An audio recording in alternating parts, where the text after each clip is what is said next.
Welcome to Raghuvansh convent school.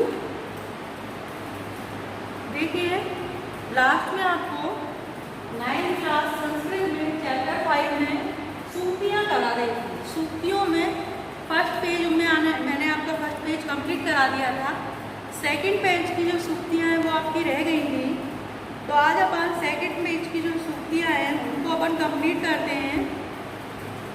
Second page की जो सूक्तियाँ हैं आपकी,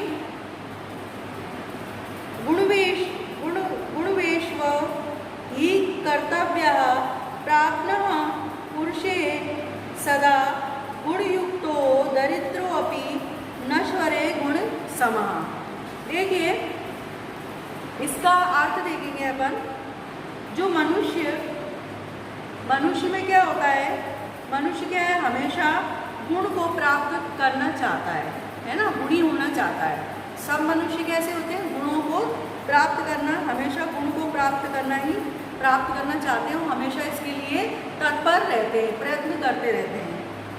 क्योंकि गुणवान जो होता है, गुणवान गरीब व्यक्ति के पास अगर गुण है और धनी व्यक्ति जिसके पास धन अधिक है, उस व्यक्ति के पास गुण नहीं है, तो क्या है, गरीब व्यक्ति उससे ज़्यादा श्रेष्ठ समझा जाएगा, क्योंकि वो गुणवान है ना, क्योंकि वो गुणवान व्यक्ति है। तो इसलिए कहा गया है ये दोनों कभी भी एक समान नहीं हो सकते।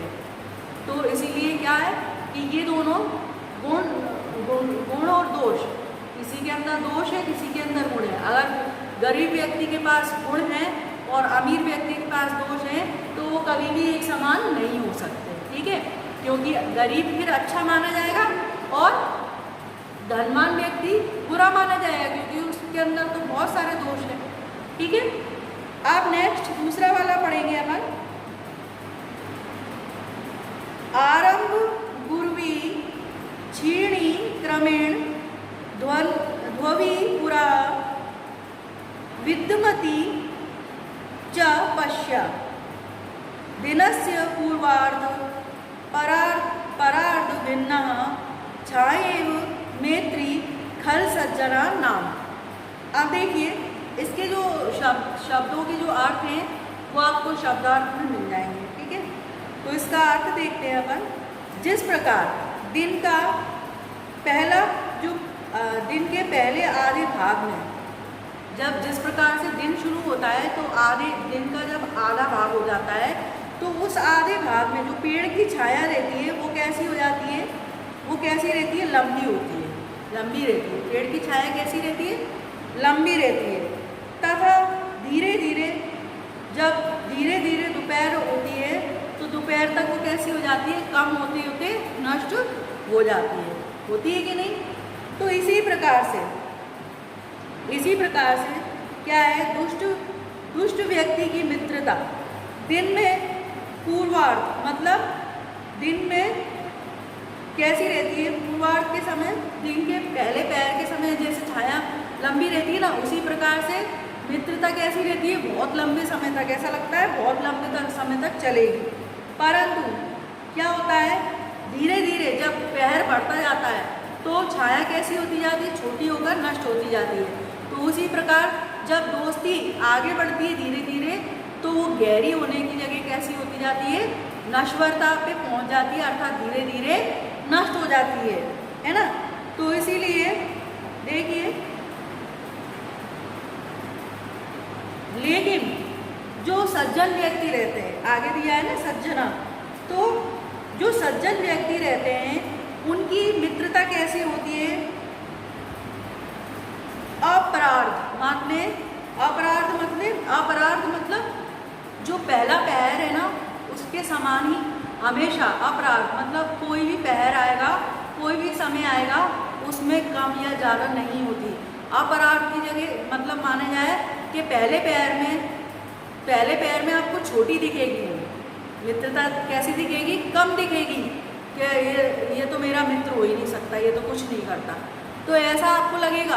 पर वो धीरे धीरे आगे की ओर बढ़ती जाती है और मित्रता कैसी होती जाती है, गहरी। और जो आपका अहित चाहने वाला मित्र होगा तो उसकी मित्रता शुरुआत में ही आपको छाया के समान लंबी दिखेगी। जैसे पहले पैर में छाया दिखती है ना लंबी बड़ी, तो उसी प्रकार से बड़ी दिखेगी। पर धीरे धीरे समय आगे बढ़ेगा, दोपहर आएगी और दोपहर के बाद लास्ट वाला पैर आएगा तो वो शाम आएगी, तो धीरे धीरे कैसी हो जाएगी, छाया नष्ट हो जाती है। तो उसी प्रकार से मित्रता जो है धीरे धीरे कैसी हो जाती है, क्षीण हो जाती है। मगर जो सज्जन व्यक्ति से मित्रता अपन करते हैं, अच्छे व्यक्ति से अगर मित्रता करते हैं तो उसकी मित्रता कैसी होती है, दिनों दिन गहरी होती जाती है ना। शुरुआत में अपने को छोटी दिखाई देती है कि ये तो हमारा कुछ हित कर ही नहीं सकता, ऐसा लगता है अपने को, पर बाद में जब धीरे धीरे आगे दोस्ती बढ़ती है, मित्रता बढ़ती है, तो वो गहरी होती जाती है। इसलिए हमें सज्जन व्यक्तियों से ही मित्रता करनी चाहिए। अगला देखिए, यत्रापि कुत्रापि गतः भवे युहार्षः महिमा मंडलनायः हनिस्तु तेषां हि सरोवराणां येषां मारलेः सह विप्रयोगः। देखिए, हंस होता है, हंस देखे ना आपने, बड़े बड़े जो बतख की तरह बड़े बड़े दिखाई देते हैं, है ना, उसको हंस बोला जाता है। तो हंस कैसे होते हैं, जो हंस होते हैं वो क्या करते हैं, सरोवर की शोभा बढ़ाते हैं। जो जल कुंड होते हैं, बड़े बड़े जलाशय होते हैं, उसकी शोभा बढ़ाते हैं। अच्छा लगता है जब उनके झुंड दिखते हैं अपने को सरोवर के किनारे, तो अच्छा लगता है। इसीलिए ये जो आपकी सूक्ति है इसमें कहा गया है, इसमें कवि बोल रहा है, हे हंस, तुम इस पृथ्वी को सुशोभित करने के लिए जहाँ जहाँ कहीं भी जाओगे, तुम्हारे सहयोग से वह स्थान अवश्य सुशोभित हो जाएगा। मतलब वो स्थान बहुत ही सुंदर दिखने लगेगा। जहाँ पर भी तुम जिस भी जलाशय पे, पृथ्वी के जिस भी जलाशय पे जाओगे, तो वो क्या है, वो स्थान बहुत सुंदर लगने लगेगा। परंतु जिस सरोवर को छोड़कर जिस सरोवर को छोड़ दोगे तुम, वहाँ से जब चले जाओगे तो वो कैसा हो जाएगा, निष्प्राण। जैसे कोई आत्मा निकल जाती है ना, उस प्रकार से निष्प्राण हो जाता है। तो जिस सरोवर को तुम छोड़ोगे वो कैसा हो जाएगा, वो निष्प्राण हो जाएगा। अर्थात उसकी सुंदरता जो है, उसकी आभा जो है, वो सुंदरता नष्ट हो जाएगी। क्योंकि सुंदरता किससे, सुंदरता हंस से है।